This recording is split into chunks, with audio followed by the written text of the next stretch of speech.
Hello guys, welcome to my new video. आज का topic है reasons to invest your money. Why to invest money. Investing के बहुत से एडवांटेजेस है और कुछ डिसएडवांटेजेस भी। तो आइए आज हम जानते हैं कि how investing your money help you to take a road to your financial freedom. So let's move on. First important point is to why to invest. Obviously to grow your money. Investing your money helps you to grow it.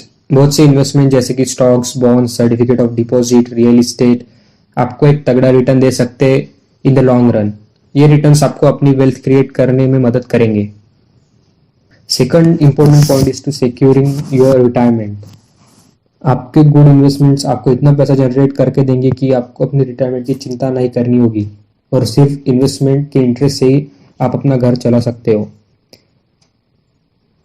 The third and the very important point is to generate higher returns.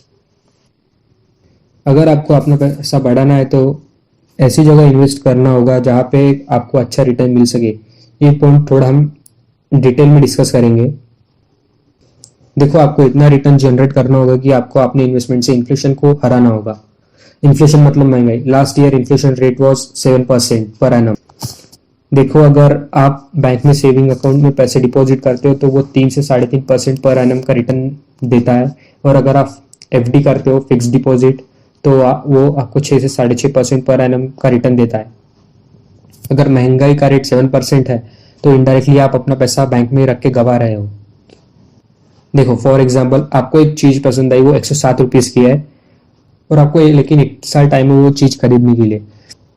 आपने सोचा 100 rupees invest कर देता हूँ, और 1 साल बाद ये जब इंटरेस्ट के साथ 107 हो जाएंगे तो आपको ऊपर से पैसे डालने की जरूरत नहीं होगी और वो चीज आप खरीद भी सकते हो। आपने 100 रुपीज की एफडी की with the 6% rate of return per annum. जब एफडी की मैच्योरिटी आई तो 6% के हिसाब से आपको 106 रुपीज मिले। चीज तो 107 की थी, लेकिन अब वो चीज 107 की नहीं रहेंगी। उस चीज की प्राइस अभी बढ़ गई है, तो 107 के हिसाब से तो 107 पे 7% मतलब 114.5 की हो गई है। इसका मतलब आपको अपने 107 रुपए भी नहीं मिले और प्रोडक्ट की प्राइस भी 107 से 114.5 हो गई। आपको उसमें 8.5 रुपए और डालना पड़ेगा, तब जाके वो चीज आप खरीद सकते हो। इन शॉर्ट, आपको इन्वेस्टमेंट से इन्फ्लेशन को बीट करना होगा। आपको कम से कम 7% से ज्यादा रिटर्न गेन करना होगा अगर आप इन्फ्लेशन को बीट करना चाहते हो तो। The fourth best point about investing is compounding. Compounding interest नाम तो सुना ही होगा आपने। अल्बर्ट आइंस्टाइन कहते हैं, compound interest is the 8th wonder of the world. Those who understand it earns it, those who doesn't pays it. Simple सी बात है, आपको अपने इन्वेस्टमेंट पे कंपाउंड इंटरेस्ट मिलता है। इसमें आपका पैसा इतना तेजी से बढ़ता है कि इसकी कोई लिमिट नहीं है, बट ये पेशेंस का खेल है। It takes longer than decades. Investing is a game of patience. मैं आपको समझाता हूँ how compound interest works actually. Suppose मैंने 100 रुपीज किसी को लोन दिया और मैंने उससे कहा कि डेली का 2% के हिसाब से कंपाउंड इंटरेस्ट लगेगा। सो मैंने उसे 100 रुपीज दिए। पहले दिन का इंटरेस्ट 2% के हिसाब से इंटरेस्ट हो गया 2 रुपीज, मतलब टोटल वो मुझे लौटाएगा 102 रुपीज। लेकिन उस दिन उसने पैसे नहीं लौटाए, तो नेक्स्ट डे आया।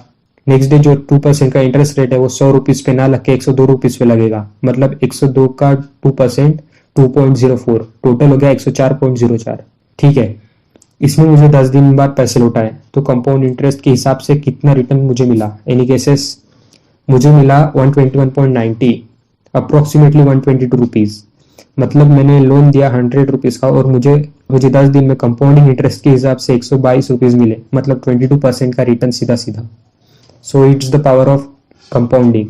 ये एक सच बात है कि इतने जल्दी कंपाउंडिंग इंटरेस्ट वर्क नहीं करता। You have to be patience. As I earlier said, this is the game of patience. But investment के फायदे हैं ऐसा ही नहीं। इन्वेस्टमेंट के जैसे फायदे हैं वैसे नुकसान भी है।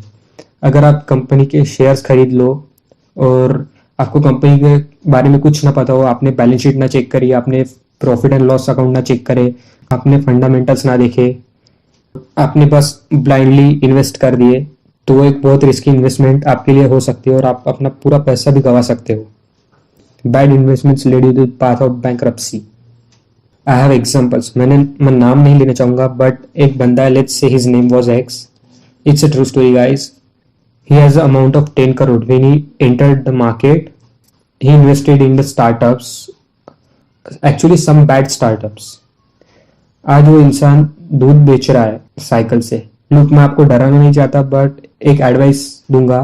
इन्वेस्टमेंट बहुत अच्छी चीज़ है अगर समझ के करे तो, और उतनी ही बुरी चीज़ है अगर नॉलेज के बिना कहीं भी पैसा इन्वेस्ट कर दे दो. It's not only about the stock market, it's applicable to everything: mutual funds, real estate, stock market, any kind of investment. So hope you guys liked the video. Please hit the like button, share and subscribe. Thank you.